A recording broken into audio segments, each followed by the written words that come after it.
Welcome back to another episode of Coffee and Chel, the video series where I go through the prior videos, questions, and comments and help you with your hut lineup decisions. On today's episode, we are going to talk about the Week 2 event MSPs from the Check My Game event. We're also going to go over objectives and how to complete them and what you should be doing before you go out and make whatever MSP you've been trying to make. And then I want to go over exchanges. A lot of people are asking what to do with your cards, which I think deserves its own own video entirely. But I do want to touch on that for anyone that is looking for some help immediately. So, number one, event MSPs. Obviously, it's tough when all the MSPs get leaked because just not as exciting on Fridays when you already know who's coming. But they did update them live, so if you weren't watching the stream or paying attention when the first dropped, I think they had Pasternak had like 79 endurance, and then by the end of it, about an hour later, he had 90. Same thing with Austin Matthews' faceoff rating. It was like 81 overall, and it was up to 88, which is a little weird. I hope that they can iron that stuff out and have it ready for when they drop the cards, because people might be rushing out and making MSPs and thinking that this is what their stats are, and changing things like that drastically can make a big decision or change your entire decision. So when it comes to the MSPs, I will do a ranking video for all of them if you are looking to make like the best cards.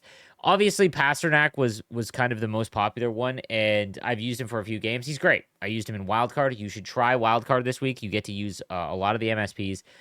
So try out Wildcard, even if you're an offline player, because you don't lose anything when you try them out. So I would do that, but I enjoyed Pasternak, and I went and made him, put him with Sakic and Naslin. He's been great. Played a few games with him. He's been great. I think that quick release is just an absolute busted ability.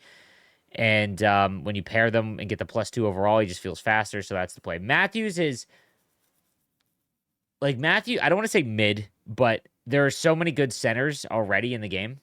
And if you've been playing since launch, you've been grinding. Matthews is an awesome card, and you should definitely take him if you're a Leafs fan or Matthews is one of your favorite players.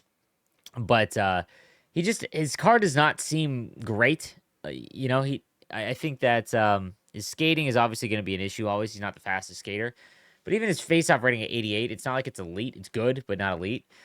Obviously, his shot is kind of the thing there. But I hope we get some more line combos, too. Because one thing I would love to see, and I thought that that's what we would get, is line combinations for event items. Or including an event item in the line combinations. I hope that they start releasing multiple a week. Because what's happening is everyone is kind of getting at the top end. If you're really trying to build like a competitive team, a lot of them are pretty similar. Obviously, I talked about this a lot. The Pasternak, Sakic, Naslin line is going to be one of the most popular because all of those cards can be built. It's not something where you have to get lucky in a pull or you have to spend your coins in the auction house. You can literally just make those cards over time.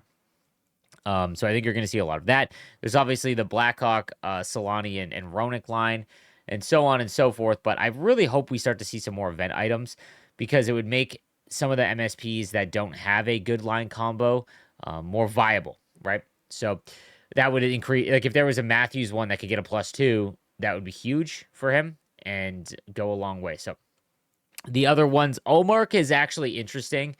There is a nice little combo you can do with I believe it's a Swedish goaltender and a Tampa Bay Lightning American-born goalie. You have to use John Graham. He's the only American-born goalie. There's no Ben Bishop yet in the game. And you can use a Swedish Ottawa Senator, and you get an AP and salary boost, which is kind of key. We're gonna run into we're getting to the point where salary cap is going to be necessary. I feel like no one has really had to do line combinations for salary cap, but we're getting there. So that's an interesting one. Outside of that, Carlson is nice. You can do some interesting things with him where you can pair him with Lidstrom, which is a great pairing. But I found that when I used him, you really notice defensive awareness. They don't intercept passes nearly as effectively. And for anyone that's got like a God Squad, you could do Coffee and Carlson. I saw that quite a bit. Just no ability or no line combinations. And he just wasn't like I don't have a lot of confidence in that. I think you need to pair Coffee with someone it's got good defensive awareness or someone that can knock someone off the puck. So that is if you have Lidstrom, I'd probably go with Carlson too. I think that's a good combo, but I wasn't super impressed with Carlson by any stretch of the imagination. I still think Eichel's one of the best too, just straight out abilities and attributes. So That being said, let's get on to objectives. So, if you've been grinding objectives, I've gone through the flow of what you should be doing if you're trying to get some free cards. You can get a free MSP every single week, essentially, if you just do your objectives and moments and things like that. When it comes to objectives in week 2 of the event specifically, as long as the event allows you to make week 1 master set player items, so Eichel, Kachuk, all those guys, and the timer is 2 weeks, right? When they first come out, you don't have to rush out and make an MSP. And in those events where you have 2 weeks, you want to do all of week 1, get all of your objectives. So we're talking like get some 80 overalls or 82 overalls, throw them in your lineup, then complete the objectives by doing cup chase. You could do it on ranked, but cup chase. And then before you trade in and rush out and make Pasta, for example, when he drops, or Carlson or Matthews or whoever you want to make for week 2, you want to complete week 2's objectives with all of those cards before you trade them in, because it'll allow you to get the objectives done so much faster. So that's what I did, and I was able to do that, get all the objectives done fast. And when it makes the objectives worth doing, everyone calls them chores. I actually don't mind doing them. I think Cup Chase is actually a pretty good. Well, you're gonna watch my no money spent video next, and it's gonna give a unrealistic light to Cup Chase. But as someone who hates offline play, I actually have not mind doing Cup Chase, and I actually found a way to finish it on Superstar in about 2.5 hours. The rewards are more than worth it, and the fact that you can repeat them is something that EA has never done. And once you hit your peak in ranked, I would give it a shot. Try completing your objectives and try just grinding out the things in Cup Chase on Superstar if you can play it on Superstar. And it's definitely worth it, 100%. So, I think offline players are in a pretty good spot. I actually do, based on the rewards. I know everyone sees that it's only 3 packs if you do it on Superstar. And if you can't do it on Superstar, it's still worth it on Pro and All-Star, because you get an 80 overall and above guaranteed card, so on Pro. So again, and then all the objectives, right? So something that I would recommend. Now, also, I want to talk about the exchanges. All right, so we're getting to the point now where everyone that is kind of in the know expects the fantasy event to come out, including myself. Now, because the game came out a month early, it allows the fantasy event to come out before the start of the season, which would be massive. I think that's the best way to do it, which means that it's kind of got to come out next Friday. Now, we also saw that there was a marquee event item. They were called marquee players in the wildcard event, which is a teaser or maybe just a mistake. Wouldn't surprise me, but I think they're doing it as a teaser, or event items are in wildcard for the next event. Everyone's now assuming that fantasy is not going to happen now because of the marquee event that's coming on Friday because of the leak that we saw in those cards, right? Remember last year, the fantasy event is the most expensive event in the game based on when it's released and the cost of the cards, because you basically have to pay almost for a 99 overall at launch of the game. It is not for the free-to-play players. It is very difficult. I will show you how to get free, or I will show you how to get fantasy cards if you're no money spent. But it is very difficult for no money spent players, especially casual no money spent players, to get fantasy items. I think they're going to do the fantasy event in tandem with another event like they did last year. So if you don't have the stuff to make fantasy event items, or you don't really care, because it does take all season sometimes, or half a season to have these cards be really good. So if you're not going to play all season, fantasy's kind of not really worth it. But I think that's what'll happen. I think it'll be 2, right? So when it comes to exchanges, here's what I'm doing. Anything 77 and below, trade in the exchange set for 78 overalls, the 78 to 79 set, okay? Next, if you have gotten all your master set player items that you want from the Check My Game event, and in my opinion, I think there's only really 2. Like, depending on your team, you can get 2 for free easily. Potentially 3 if you're using untradeable stuff or rewards you got from other places. So I would go, again, my ranking video will come out, but it's Pasta, it's Carlson, it's Eichel, probably. Like that would be the 3 if you're gonna make 3. And once you're done the MSPs that you want, what I would do is I would take the 78 overall cards, not 79, 78 overall, whether they're tradable or untradeable. You could sell them if you want for coins, but what I would recommend potentially is going to the event sets in Check My Game, and it's 78 and 79 items for an 80 overall event item. What I would do is I would turn your 78 overalls into that set, not your 79s, your 78s, because it's 3 for a guaranteed 80 overall. The alternative is you could trade in 4 78 or 79 overall items for a chance at an 80 or 81. But if you get an 80 overall in that set, you've given up an extra card for 180 overall, right? I would take the sure thing. So Again, I'll have a video. I think I'm gonna do a video on what to do with your cards, like overalls, and I'm sure that's very confusing because it's not on the screen. But that's what I'd recommend. For 79s, my worry is during the fantasy event that 79s or 78 specifically don't become used in that set. I have a feeling if it's like 80 overalls and above, then you're basically just left with trading them into exchange sets and you lose a lot of value that way. That's why I'm trading my 78 overalls in for an 80 overall. If they're tradable 78 overalls, I'm just selling them. I just want the coins. I've made it like there's ways to work the market and probably better value than not selling all of your cards immediately. But for the majority of the player base that plays casually and you don't want to be a market genius, I don't like all of the extra work you got to go through to check what they're going for and all of that. I just check what the lowest price is, and then I just sell when I get. And I just take the coins, and my coin collection just goes way high, and that's it. It adds up over time. But for your untradeable specifically, untradeable 78 overalls into the event set for an 80, and those no matter 80 wolves, no matter what, will be used in the next event set because they're too high of too low of overalls to not include 80s at this stage of the game. So that's it for exchanges. Let's get into some of the most like comments from yesterday's video. Retro Gamer says ranked will 100% be dead if they don't do something. 41 likes. Again, that's a staggering amount of likes on a video that does not get a lot of views because it's essentially just for my subs. That is, I'm in agreement. I think what I would recommend if you've been watching my subathon, this is what I would do if you were an online player or someone who even likes to just casually play online. If you are dead set on playing the game because you're addicted to it like we all are, I would play ranked until I get hard stuck. And you'll know when you're hard stuck because you're matching up against players that are either way better than you or you're stuck at silver 3 and you can't get gold 1. I would do 5 games. And if you knock all the way back down or you lose 3 and you win 2, I would go do a cup chase run. Because once you get stuck at a ranked tier, you run the risk of one more game. Can't end on a loss. That is just how the gaming industry works. And once you're stuck in that, you end up doing 10 games and you haven't gotten anything. And I refuse to do that this year. Well, I'm in a little bit of a different scenario because I've got to stream for 3.5 more days and I basically completed everything offline.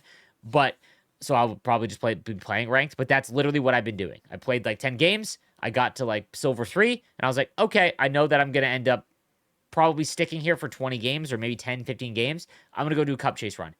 And I will keep telling everyone to do if you can do superstar cup chase runs, and I'll show you how to do them. It is far worth I don't know if there's been something that EA has released that wasn't a glitch like Packpocalypse or something that has been better bang for your buck. So that is what I would recommend you do. Even if you're not an offline player, I have found that cup chase, for whatever reason, I can't explain why, is more enjoyable than squad battles. I don't know why. Maybe because I know it's repeatable. Maybe because I know it's not as long. You don't need 30 wins. You just need 16, right? So that might be it. But that is what I would recommend. And if you're burnt out, but you still are feeling the need to play, and you have done 20 to 25 games and you are stuck on a tier, go wait. Just go back and go do a cup chase run. And that's what I would recommend. All right. And you might hate that too. Go play Borderlands. Honestly, go play a different game, guys. It's a video game. I will try and scream this from the rooftops forever. If your game is causing you stress, that is completely defeating the purpose of the video game. Video games are meant to take the stress away from your life. All right? Don't add to it. Please, EA, add a collection set for storing cards we want to keep. Yes, I think they bricked this when they added account-bound cards in, and they don't know the fix for it. It reminds me a lot of the backup goalie issue. For anyone that does not know, you used to be able to use your backup goalie in HUT until NHL 18, when essentially you could desync your opponent by taking a timeout, switching to your backup goalie, and it would kick them out of the game. They didn't have a fix for that because of spaghetti code, and they didn't want to put the resources in to completely tear it down and fix it. So we haven't been able to use our backup goalie since NHL 17. A joke? Yes, but that is the reality of the situation. I think the storage set is the exact same thing. I think that they bricked it when they added in account-bound items, and they don't know how to get it back in. So I pray, but it is what it is. I misunderstood and thought the Gold Cup Chase Choice Pack let you choose 4 cards. I saw sleeves recommended against it and to take the guaranteed 82 instead. but I thought I'd shoot my shot. Anyway, it's only one choice card from the 4. Not worth it. Listen to sleeves. Again, guys, I will give you the info that I give you is almost always based on my own personal experience. And the thing that I've come to learn over the last 6 years of doing HUT content is that if you can be risk adverse in a situation in this game, do that. Anytime that you shoot it for trying to pull something big, it's gonna be funny because you're gonna see my next video and it's gonna contradict itself. But when you see it, it's like an 80, the legendary pack. Perfect example in the XP pack. People are doing the 60 collectibles for the legendary pack. Okay, that is an 83 and above item. Okay, actually I think it's an 83 overall. It's an either or, right? Which is going to more than likely give you a very good card. However, if you get an 83 overall card, you have just wasted a ton of collectibles. If you take half of those collectibles and you do an 81 and above set, you can do that multiple times throughout the entire run. Far more worth it. Trust me, the 81 and above XP set is the one to do because the player pool does not have a lot of 85 overall cards. It is a very small range. So if you pull an 83 in that, you've just made up the legendary set. And the legendary set is an 83 overall, not an 83 plus. So I just don't see the worth there. There is other stuff in the pack, but I would always recommend take the guaranteed card over the risking of pulling something higher. That's it. Like, don't. And this is a perfect example. So the 30 collectible cup chase set is the one you want to do. It is a guaranteed 82 overall. The other one, the 35 one, which you would think is better, is 4 cards. You can only take one, and it's 79 and above each one. You could pull something crazy, but if you don't get an 82, you just wasted 5 collectibles. If they do something like Clash Royale, where there's a trophy ladder to climb the ranks and get rewards for new tiers, but also get drops, packs for winning a certain amount of games each day, this is sustained Clash Royale for 10 plus years. I could see something like that, like dailies, like daily win a couple. That would be a good way to do it as well. I think that is definitely a way to do it. Infamous says, good morning, my man. I would encourage everyone to stick to their guns and using their favorite players instead of running out to get the new hotness. This year is setting up to allow us to do this with much more flexibility than ever, and I'm loving it so far. I get running to Pasta, but I'm personally sticking with Lucas Raymond on my Sakic line combo as a Wings fan. On the ranked issue, if nothing changes, I imagine the majority of the player base will just try to advance to qualify for champs and then completely avoid the game mode. It's been an early disappointment for sure. 100%. Like, even the casual players will just go, once they get to Silver 2, just go do champs. Even if you don't win a lot, you win 5 games and you're 20, like, you're getting more rewards technically than doing ranked if you're banging your head against a drum. Always use your favorite players. I know I don't practice what I preach for my team. The reason for that is because I just want to win. It is how I have fun in this game. I only like paying people online. I like building a good team to give myself an advantage in that aspect. Does it really matter? No, not really. But like, it's usually the tiebreaker. And I also have to play against kids that are just absolute mutants on the sticks. And so I need all the help I can get. I'm old. So Brian says, hey man, love the vids. I wanted to know your thoughts on puck pickups and why they are so OP.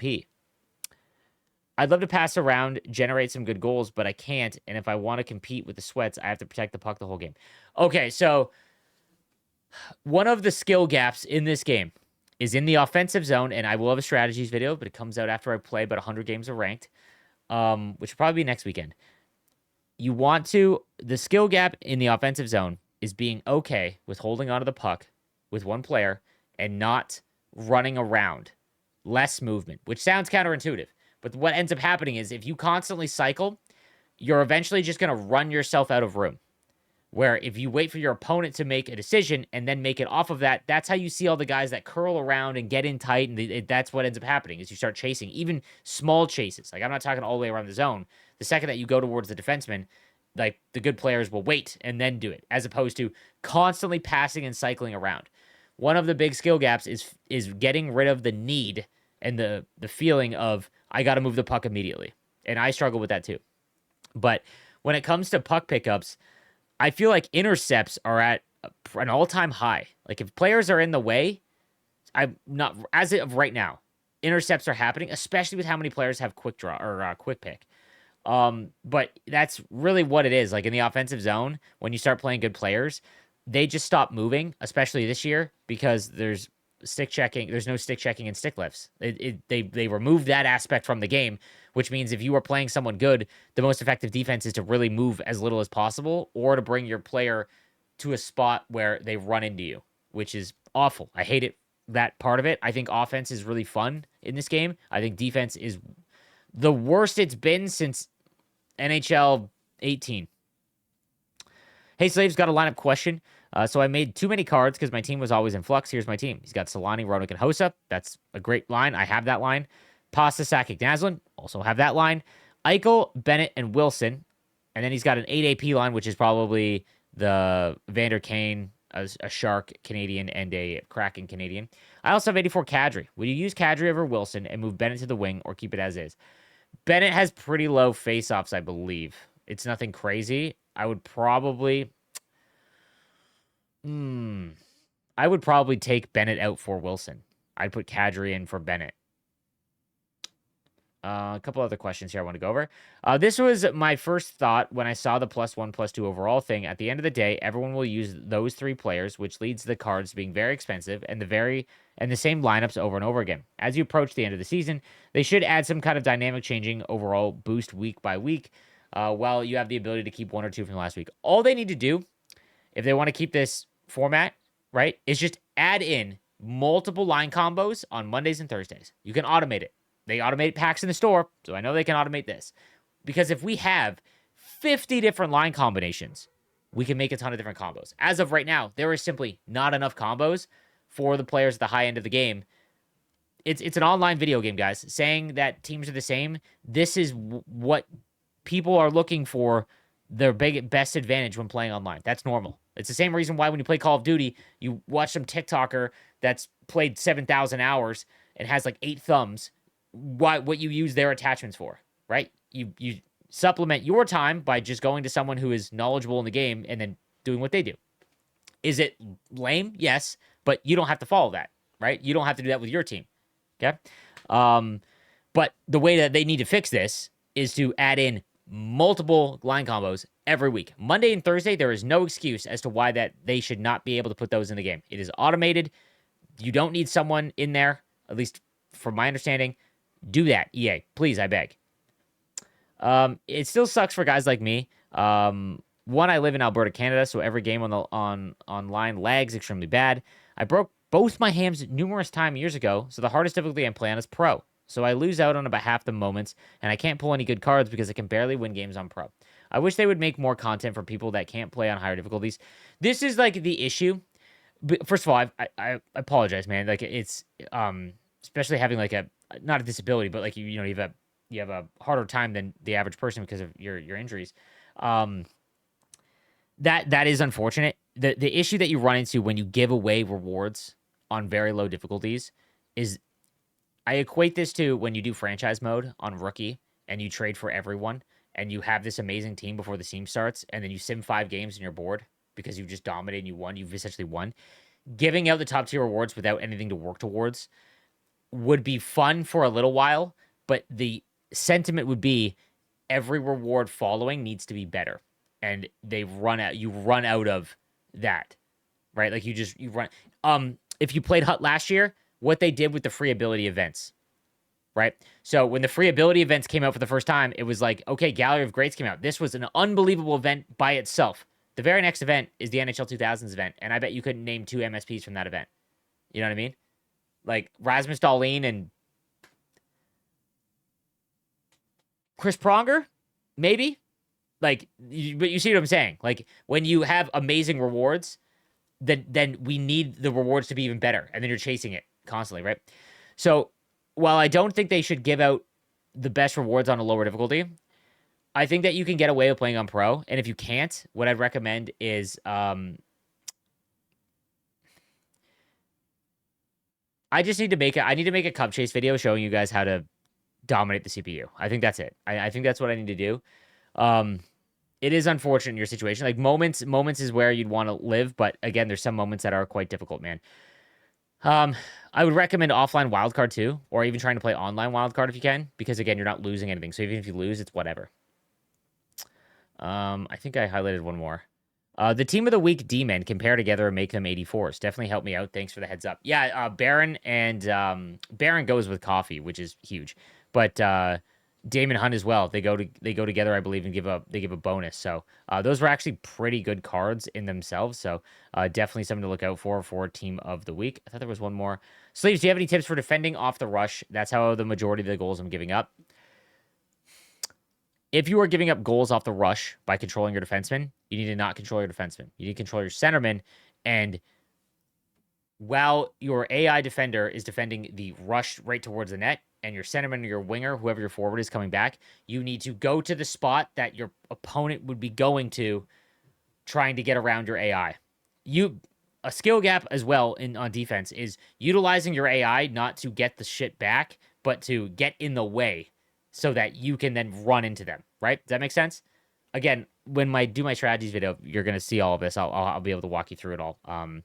And those are usually like my best tips. It may just be me, but has anyone else thought the Allmark MSP is really good? I found it hard to score him. I think he is pretty good. I think that Allmark is pretty good, and like I mentioned, there is a nice little combo you can do, to help out. Where can we express our concerns about poach checks and gameplay so the devs see it? The devs do see it. They've mentioned it in tweets. They are going to address it. My fear, I am fully on board. They need to fix poach checks, or not even poach checks, stick lifts. Because last year a stick lift was a great way to defend the rush. You would angle someone into the boards, you would get inside body position, you would stick lift, and then you would take the puck and go the other way. You simply cannot do that this year, and it just leads to them getting by you, and now it's a 2-on-1. My fear is that they are going to address it, and it's going to make them overpowered. And I don't have any faith that they're going to be able to do it, and it's going to work like it was in the last game. And I don't know if I would enjoy this defensive meta over what we're going to get, because if you have a meta that is dependent upon inputs, that means that anyone who has an input advantage, I think we all know who that would be, gets an even bigger advantage, because when you hit a button, if your ping is lower, then your input is less delayed. And if the poach check is the most overpowered, it might be a more frustrating experience than what we're getting right now, where you're basically not moving in the defensive zone. So I have any faith they'll be able to fix this correctly, and it just is what it is. But I missed the stick lift. I was so good at it last year. It was my best way to defend, and it's just gone. Pat says, if you're struggling in ranked, don't take the easy way out and beg for them to change the way it's run. Instead, actually pay attention to the game you play and don't make the same mistakes twice, and you will get better at the game. This is ridiculous. People saying it's too hard, just being lazy. What's crazy is I actually partially agree with him that the way ranked is set up, if you are someone who is you are interested in playing ranked, what I do is when I'm hard stuck, I will literally watch my game, and I will go and I will change something mechanically. And I actually find that enjoyment in that. And I actually think that the best players should be rewarded online for being the best players. I think too often we're holding hands for players that aren't as good to get all of the rewards that the best players in the game can get. And while I don't think that you should just reward the best players, I think that you need to reward the players that are not as good, because that's all of the player base. But it is absolutely unacceptable to have the only online rewards be based on improving your game. Because, Pat, what you don't understand is that Mike in Indiana works 50 hours a week, enjoys playing online a little bit, might be in Division 4, and he comes home and he gets absolutely blasted relentlessly in Silver 2, and he just wastes the 2 hours that he has because he can't get a single reward because of how it is set up. So, while I partially agree, I think that you are completely overlooking the normal person. So, again, there's ways to fix this. If they just add in a second path that is exactly the same rewards, but it is cumulative, meaning that it's the exact same ranked ladder, only you get a win every single time. However, there's also a second path that we have right now that is the exact same. That, in my opinion, is how you fix it. So, if you are great at the game, you are literally earning double the rewards. If you are not good at the game, you can still earn all of the rewards by playing ranked. Every time you win, you get a square, and you just slowly move up. The better you are, the faster it's going to happen. The other alternative is just put an objective path back in the thing. But what's going to end up happening there is you're just going to get people that are addicted to packs, and they will just D-rank even though they're pretty good at the game, and they just try and beat up on lesser skilled players because they're terrified of actually playing their own skill. But that's, what the situation. Like I said, I think that people like you are disregarding the 99% of the player base that needs to exist. But I do agree that the hand holding in NHL is pretty crazy for the majority of the player base that is not skilled online. That is going to do it for a lengthy episode of Coffee and Chel. I will have an episode of No Money Spent. It's going to be a big YouTube day for me today. I have got to show you some stuff on my No Money Spent team where I essentially beat the game. So stay tuned. I'll see you guys next time.